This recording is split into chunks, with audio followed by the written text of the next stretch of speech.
राष्ट्रीय शैक्षिक अनुसंधान और प्रशिक्षण परिषद की केंद्रीय शैक्षिक प्रौद्योगिकी संस्थान द्वारा प्रस्तुत है ध्वनि कार्यक्रमों की श्रृंखला संक्षिप्त बुद्ध चरित्र।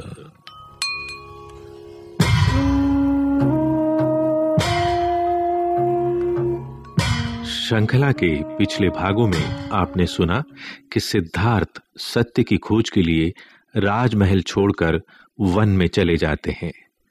वहां वह कठोर तपस्या करते हैं। इसी क्रम में उन्हें कई ऐसे अनुभव प्राप्त होते हैं जिनसे उनके दिव्य चक्षु खुल जाते हैं और उन्हें बुद्धत्व की प्राप्ति होती है। अब सुनिए इससे आगे की कहानी। इस भाग का शीर्षक है काशी गमन।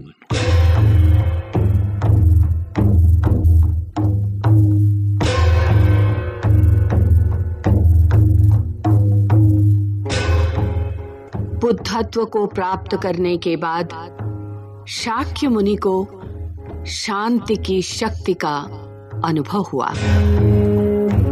बुद्ध बनकर यद्यपि वे अकेले ही चल पड़े थे, परंतु ऐसा लग रहा था जैसे कि उनके पीछे पीछे बड़ा जनसमूह चला आ रहा हो। मार्ग में उन्हें एक शुद्धात्मा भिक्षु ने देखा।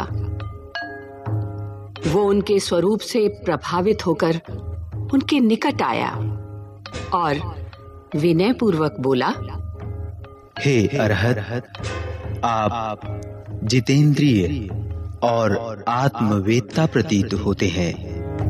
लगता है आपने संसार को जीत लिया है। पूर्ण चंद्र के समान आपका मुखमंडल प्रकाशित हो रहा है। आपका मन शांत है। आप प्रबुद्ध और संतुष्ट प्रतीत हो रहे हैं। ऐसा लगता है कि जो कुछ जानने योग्य है उसे आप जान चुके हैं। आपके तप का तेज दैदीप्यमान है। हे सौम्य, आपका नाम क्या है? आपका गुरु कौन है? भिक्षु द्वारा इस प्रकार पूछे जाने पर भक्त वत्सल भगवान बुद्ध ने उत्तर दिया, हे वत्स, मेरा कोई गुरु नहीं है। मैंने निर्वाण प्राप्त कर लिया है। मुझे अब धर्म का स्वामी समझिए।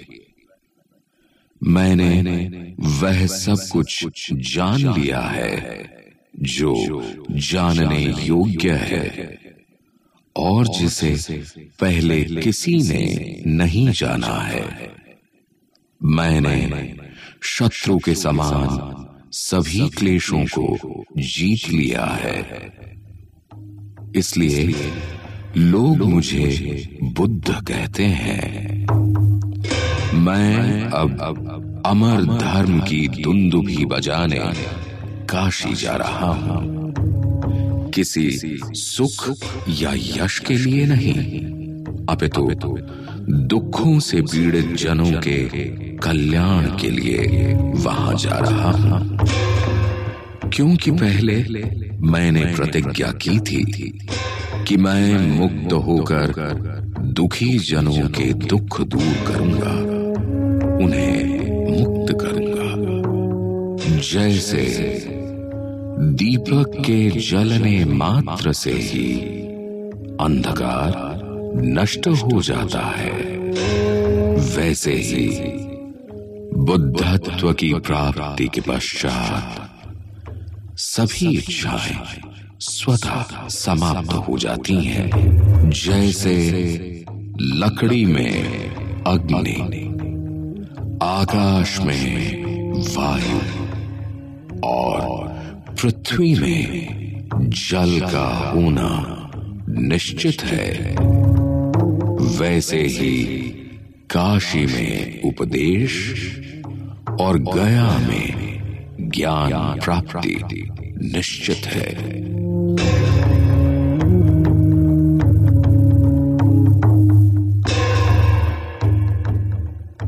ये सुनकर भिक्षु ने भगवान बुद्ध को प्रणाम किया और वो अपने मार्ग पर आगे चला गया।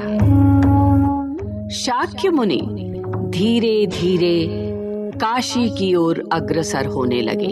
उन्होंने दूर से ही काशी को देखा, जहां वरुणा और गंगा ऐसे मिल रही थीं जैसे दो सखियां मिल रही हों।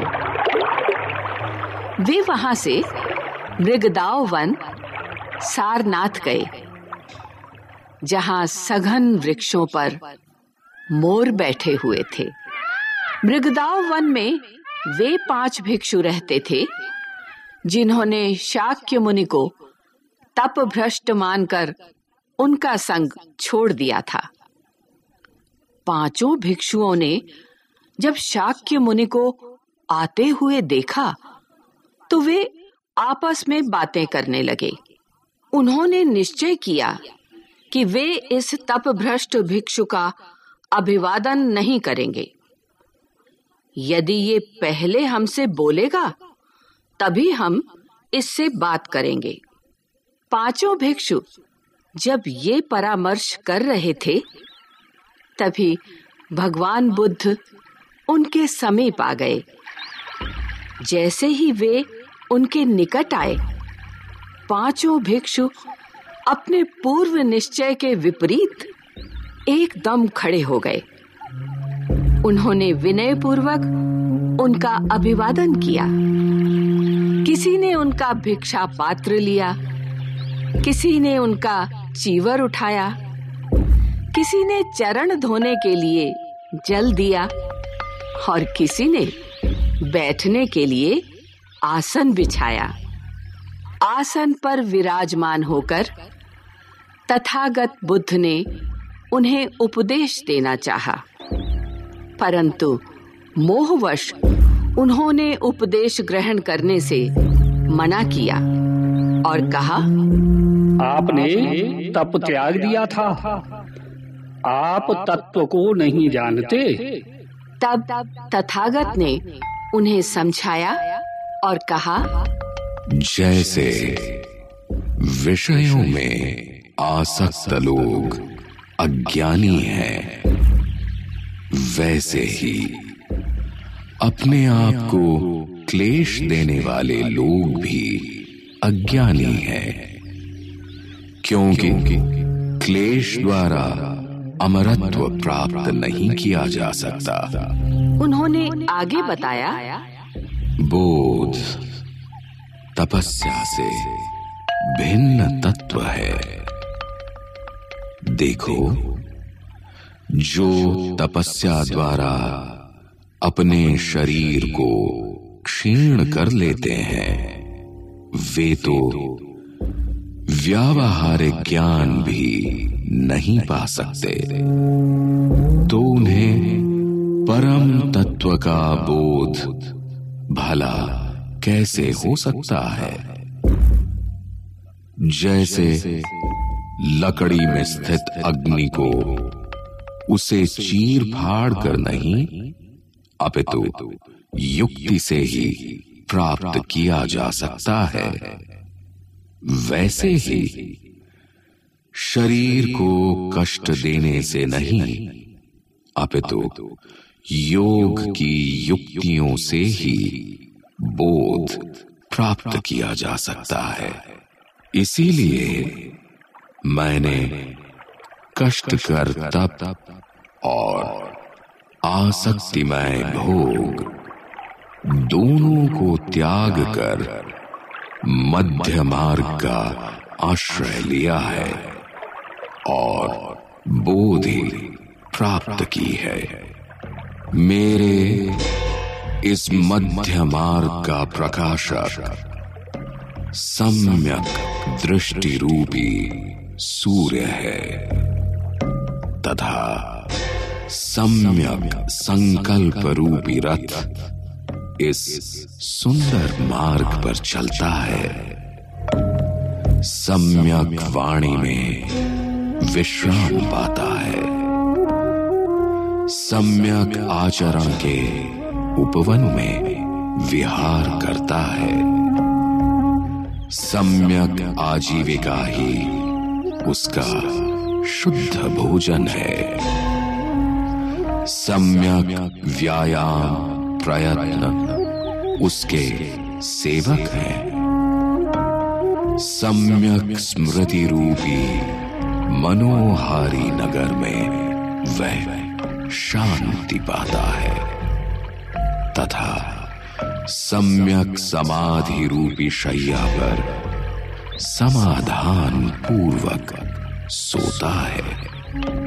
यही मध्य मार्ग है जो तीनों लोकों में अष्टांग योग के नाम से विख्यात है और जिससे जन्म, जरा, व्याधि और मृत्यु से मुक्त हुआ जा सकता है।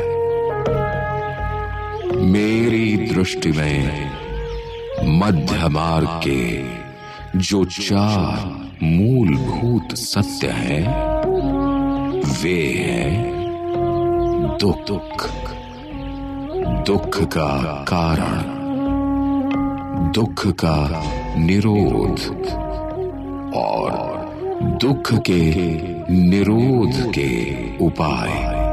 मैंने दिव्य दृष्टि से ये आर्य सत्य जान लिए हैं और उनका अनुभव किया।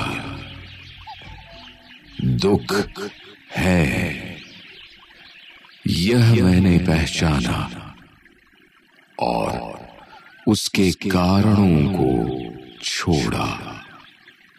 इसी तरह दुख के निरोध का अनुभव किया और उसके उपायों के रूप में इस मार्ग की उद्भावना की है। मैंने इसी ज्ञान के आधार पर निर्वाण प्राप्त किया है। मैं अब बुद्ध हूं।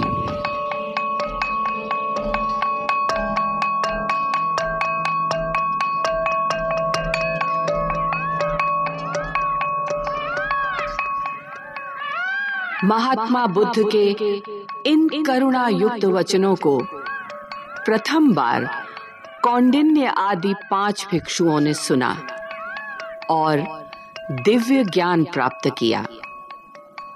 अपने प्रथम प्रवचन के बाद सर्वज्ञ शाक्य मुनि ने पूछा, हे नरोत्तमो, क्या तुम्हें ज्ञान हुआ? तो कौंडिन्य ने कहा, हाँ भंते। सभी भिक्षुओं में कौंडिन्य को ही प्रधान धर्मवेत्ता माना जाता है। उसी समय पर्वतों पर उपस्थित यक्षों ने सिंहनाद किया और घोषणा की, जन जन के सुख के लिए शाक्य मुनि ने धर्म चक्र प्रवर्तित कर दिया है। शील इस धर्म चक्र के आरे कीलक है। क्षमा और विनय इसके धुरे हैं। बुद्धि और स्मृति इसके पहिए हैं। सत्य और अहिंसा रूपी धुरी से युक्त ये धर्म चक्र अपूर्व है। धर्म के इसी यान में बैठकर यह लोक शांति प्राप्त कर सकता है।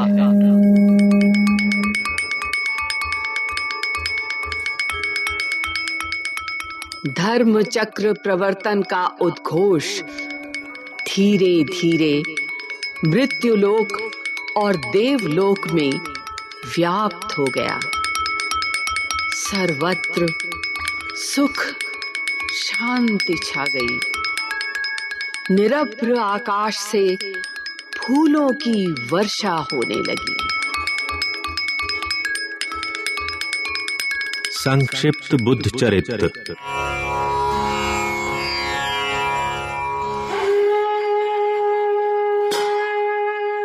इस श्रृंखला के अंतर्गत अभी आप सुन रहे थे ये कार्यक्रम।